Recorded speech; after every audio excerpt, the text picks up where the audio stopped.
Nick, Nick, Nick, Nick, Nick, Nick, Nick. Nickelodeon! From Nickelodeon Animation in Burbank, California, this is the Nickelodeon Animation Podcast.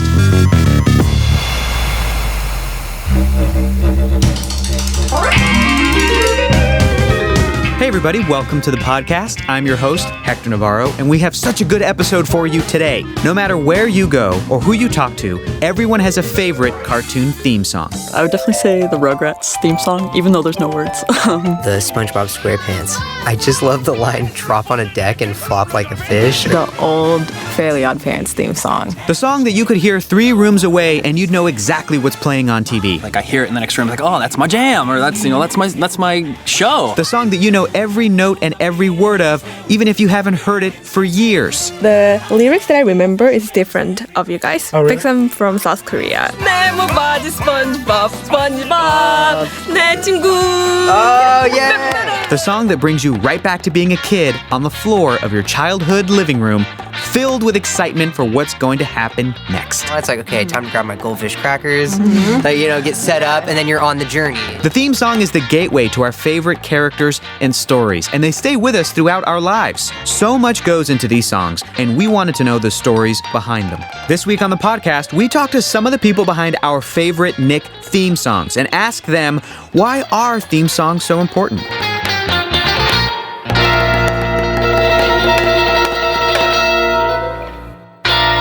In about 37 seconds.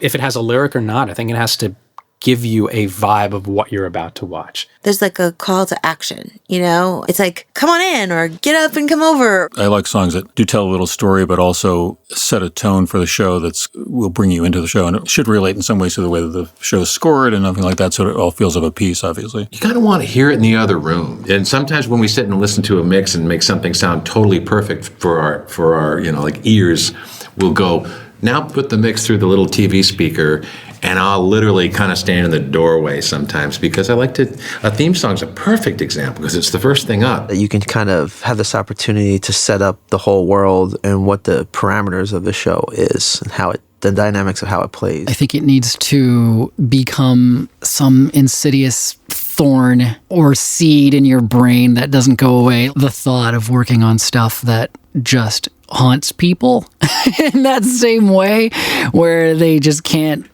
get it out of their heads.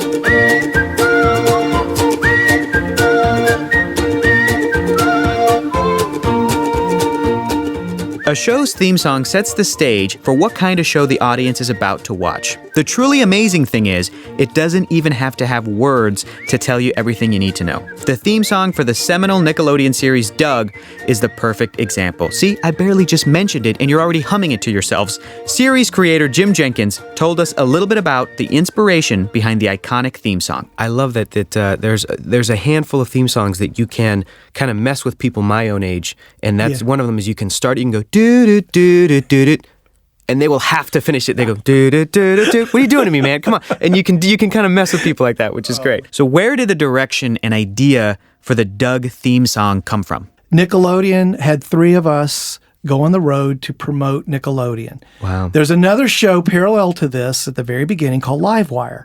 Livewire's host was Fred Newman. So Fred Newman and I met each other on the road. We'd be showing up at a gig in Cincinnati or Tulsa or wherever we were. But every now and again, our paths would cross because we were 2 groups promoting Nickelodeon when we weren't doing our own shows, Pinwheel and Livewire. And so Fred and I became friends and have been for a zillion years now. But Fred is the master of mouth sounds and a very brilliantly funny man, very musical guy. And so when Doug was going to happen, I cast Fred as Pork Chop the dog and Mr. Dink and many other characters and the mouth sounds, especially for Skeeter. And that was Fred. Hey, Doug. Oh, Skeeter, maybe you can help me. I have this friend. It's not me, though, and he knows his best friend did something that could get another different person in trouble. And excuse me, Doug, but is this a math problem? Because I'm terrible in math. Fred was working on the Mickey Mouse Club with Disney. And that's where he met Dan Sawyer. was on that show. So he said, I've got a guy, I need him. He's the music guy. He can make my ideas come to life, and we make a great partnership. So Fred Newman and Dan Sawyer became the team. And so from there, it's just meeting with them and talking about the sensibility of the show. And there were things like the Andy Griffith Show. I love that show. I just think it's another one of those shows. It's still airing. It's still out there. Classic American show. Right. And it has great, solid characters and stories and the content behind it. But think about the opening to that show, that whistle. Absolutely. And so I thought that we referenced that and thought we need something that distinctive, but not slick, not synthy, it's got to be really simple and direct. And that's when Fred got that all that was Fred.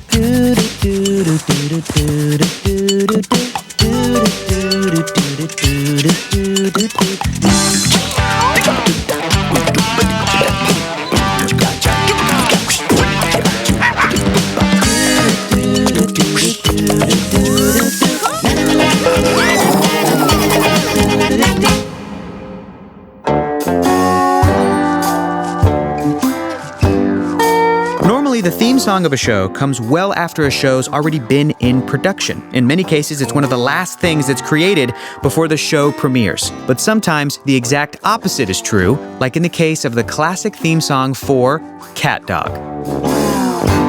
I've been playing the guitar since I was probably like 12 years old or maybe 10 years old.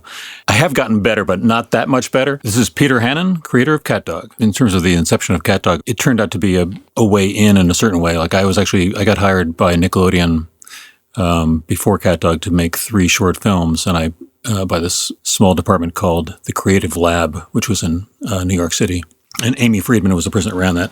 And she chose this thing called CatDog, which was going to turn out to be 3 one-minute little movies. And then while I was kind of writing scripts for those, this song started going through my head, right? So I just started singing the CatDog song in my head, and then ended up making a demo of it with just me playing the guitar. And it went kind of viral inside of Nickelodeon. And so then I got a call back from the president of Nickelodeon, who had actually walked into Amy's office, and he heard the song, and then he ended up calling me. And I picked up the phone. The first thing he did, the very first thing was that he started singing my song to me. Like he sang the CatDog song to me, which was really funny. And he said, I have bad news. We're not going to make those 3 short films. I have good news. We want to make a pilot. CatDog, CatDog. Alone in the world is a little CatDog. The very first version I did of the song was really a little more mournful. I had this kind of had a little bit more of like a real country feel that was a little more downbeat. Like Alone in the World, the little CatDog was a little bit more mournful in the way I said it. You know what I mean? Alone in the world is a little CatDog. Then we realized when we were recording it for the series that we were like, I think we want this to be a little more upbeat. So we don't want the kids to be crying before the show starts. One fine day with a whoop and a purr, a baby was born and it caused a little stir. No blue buzzard, no 3-eyed frog, just a feline canine little CatDog. CatDog, CatDog, CatDog, CatDog. Alone in the world is a little CatDog.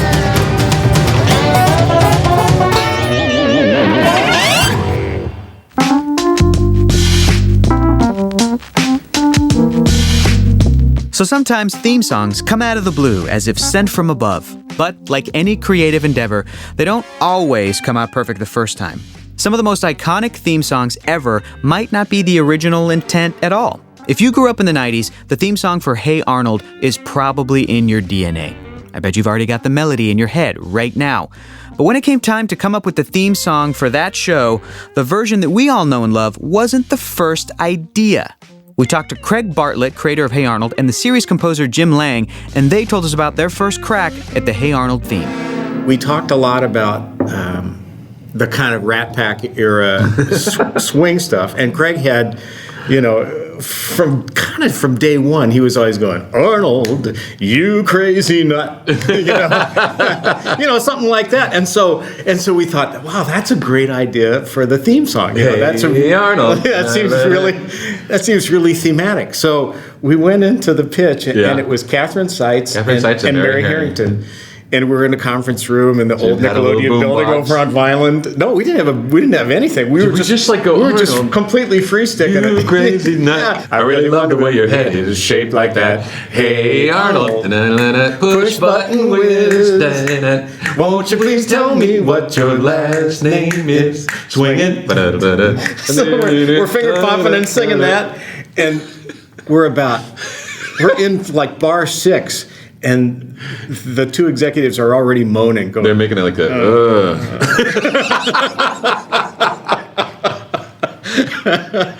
And we were like, should we finish?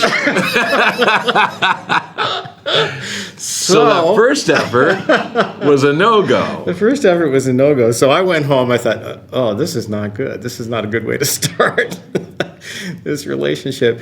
And I had this little thing that I had written years ago, that little shape, that little melodic shape. I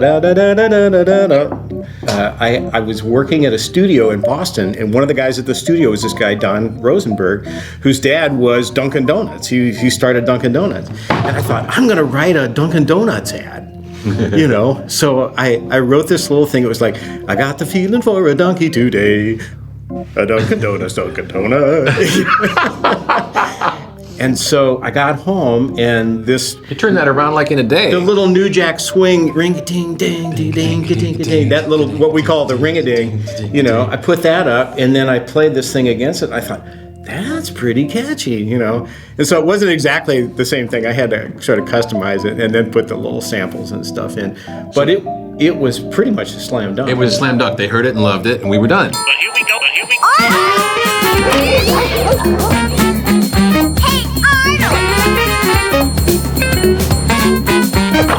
A thing I always remember about Hey Arnold is that you could tell if it was a newer episode just by listening to the theme song.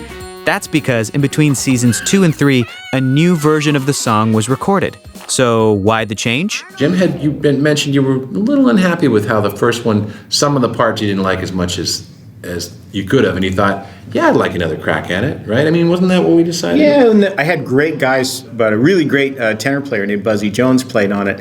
But I kind of didn't have parts for him. I sort of didn't know what I wanted to do, and so it was very kind of ad hoc. And so I always, in the back of my head, I thought, gee, it'd be really fun to do a big band, a legit, big band version of the main title.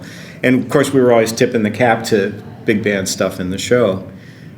So that's what we set out to do, and we wrote a big band chart. We hired a big band, went over to Village, and cut the whole track. And the original idea was there won't be any electronics. It's just going to be straight up big band. And I got the tracks home to the studio, and I put it up, and it didn't have anything like the kind of kinetic impact that the original theme song had. Just all the electronics, how punchy the bottom end was, all the stuff that really makes that theme song. There's a bass line they're going.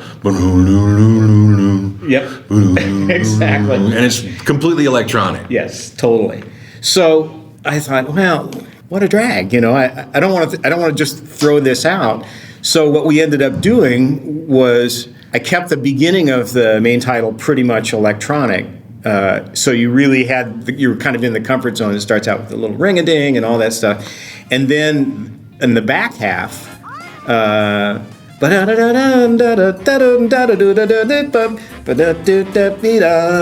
that stuff is the full big band.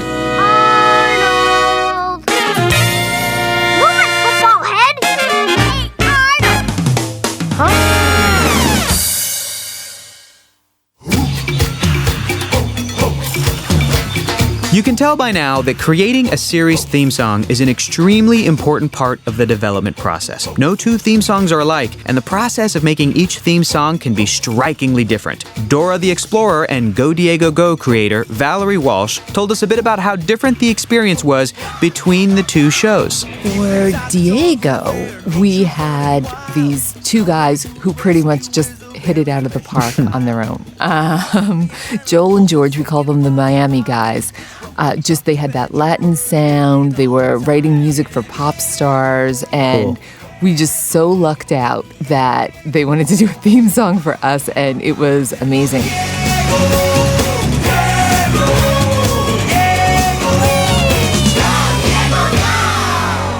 on the other hand, was a bit more of a struggle. And Chris is a musician. He was in rock bands and stuff. And so he had a very specific feel for music. Mm-hmm. And he had a lot of different people auditioning to do the theme song. We had this great composer who had done the Backpack song and the Maps song and was trying to work on a theme song, but then would get other voices in and some people who had worked in kids' TV, specifically like the Sesame Street world, were trying to pitch it. And what happened was it sort of became a little bit of a patchwork, the song. Like, you know, a lyricist would do 2 lines that we liked and then would get somebody else and they'd use those 2 lines, but then they would put in their own line. So it was a bit of a patchwork. But one thing about Chris and myself is that we always seem to have the same sensibility. So when we know a song works, we're both like, yes, that is it. Dora, Dora the Explorer! Dora! Mutant super cool exploradora! Need your help! Grab your backpack! Let's go! Jump in! Arnold! You can lead the way! Hey! Hey! She's Dora! She's Dora! She's Dora! She's Dora! Cyber don't me! Oh, man! Dora the Explorer!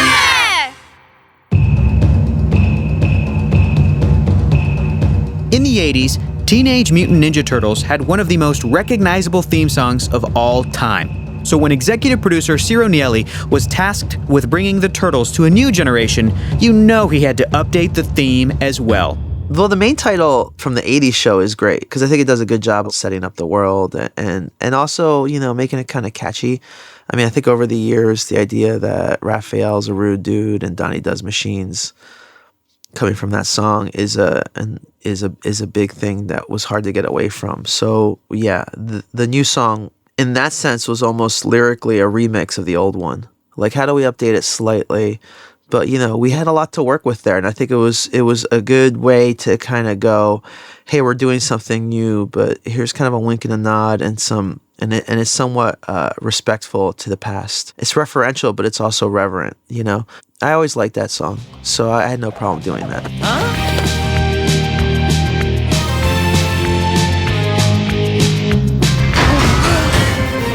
When I started making this show, it actually disappeared for quite some time. So I was kind of going into this project assuming that children knew nothing about Teenage Mutant Ninja Turtles. So the whole idea of, you know, explaining what these abstractions were, you know, turtles that knew martial arts, but that were human size and understood pop culture and could speak English because they were mutated by this mutagen. I mean, it's a whole lot to just kind of assume that a child is just going to kind of be able to jump right in. I kind of really leaned on the main title, almost telling a story within that song to kind of set it all up so that when the show would start, it would just kind of hit the ground running. And you know, the visuals play a big part of it too, because you don't want to say every single thing and then actually draw every single thing that you're saying. You want to kind of checkerboard it so that it feels a little bit more like a waltz. And so that's kind of what we did. Here we go, it's the lean green ninja team. On the scene, cool teens doing ninja things. So extreme, out the sewer like laser beams. Get right with the shell shock pizza kings. Can't stop these radical dudes. The secret of the ooze made the chosen few emerge from the shadows to make their move. The good guys win and the bad guys lose. Teenage Mutant Ninja Turtles. Teenage Mutant Ninja Turtles. Teenage Mutant Ninja Turtles. Heroes in the half shell. Turtle power. You know, it's easy to look back on all of these famous cartoon show theme songs and talk about what made them so great. But what if it was your job to come up with a quintessential cartoon theme song that may go down in cartoon history? Pinky Malinky creators Ricky Asbjorn and Chris Garbutt were faced with that very dilemma. I can remember I either heard this or read this about like John Williams when he was composing stuff like Jaws or Star Wars or whatever. Whenever he was coming up with things like that, he'd always have the title of the film in mind. Mm-hmm. So even though there's no singing to Star Wars or whatever, there's beats in there where you can imagine someone singing Star Wars to the thing. Wow. So similar kind of thing. But obviously we want to say Pinky Malinky in the show. So try and come up with some kind of tune that works around his name, some kind of rhythm that works around his name. So that was kind of the initial start of the process. And then just wrote out lyrics, just trying to sum him up and the show, talk about him, the show, and try and get some of the humor of the show across in the lyrics. And then from that, with some help from some people on the team, like Josh Engel, I think, did the scratch for this, but we kind of laid down a very rough scratch version of it. Cool. And then we passed it on to our composer, Dave Newby, who then did his musical pass on that. And I always wanted something that sounded very fresh and... catchy. Yeah, fresh, modern, catchy, uplifting, like positive. Trying to kind of keep going up with the music, not feeling too down. And yeah, again, just instrumentation. Wanted something that sounded unusual and very current. And I can remember throwing a lot of like Gorillaz stuff at him, because I know like with Damon Albarn and the Gorillaz, they use a lot of like really interesting instrumentation. And it does have that cool poppy modern sound. So we kind of used a bit of that as inspiration, as well as a few other things. And he did his pass, which was fantastic. And we just kind of went from there, really. Yeah, I mean, it comes across full of joy and processed meat. It's right in there.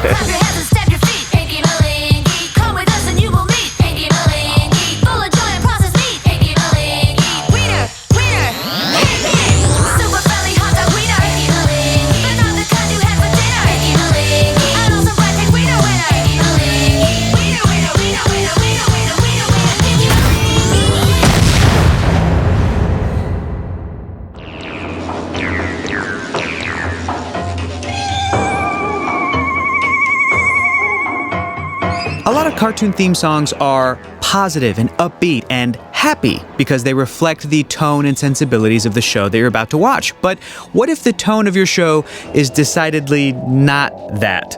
Enter Invader Zim. We sat down with series creator Jonan Vasquez to get the story behind the theme from Invader Zim.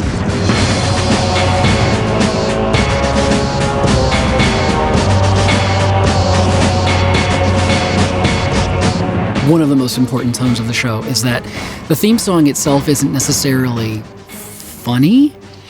It's funny in the context of what it's for, like all the Zim music. Like the overall directive for Kevin Manthi, who did the score, not the theme music. He reorchestrated the theme music from a friend of mine, Mark Tortorisi, who was the original composer of the actual theme music. But the idea was that this music doesn't know it's for a cartoon. It doesn't know it's for a kid's show. This music thinks it's for some huge, incredibly important, incredibly serious, scary science fiction action show.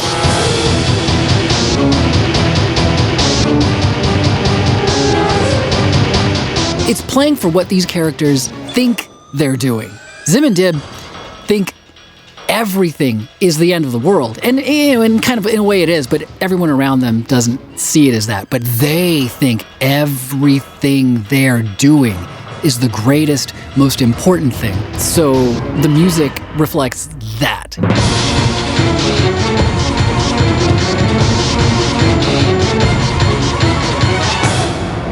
It happened pretty quickly. I mean, the only thing that I said to Mark at the time, I was living in Burbank, and he came up and spent the weekend at my place.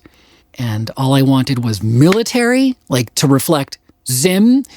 Everything in Zim's head is military. His walk, in his mind, he's hearing a march. Everything is a march. And I wanted the military drums mixed with sort of just the electronic space. Like electronic orchestral was just everything to me at that time. I wanted it to be futuristic, but grounded in sort of Earth military. And I had this, God, what was it? It was an Alesis. I want to say it's like a QS8 or so. It was like some letters and then a number.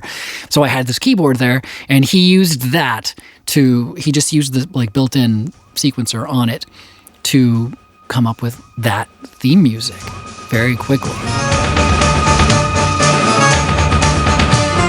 But they didn't really go through many changes. He basically just pooped it out, and I was like, oh my God, it just stuck in my head. We redid it when it went to series, and we just stuck with it from that point on.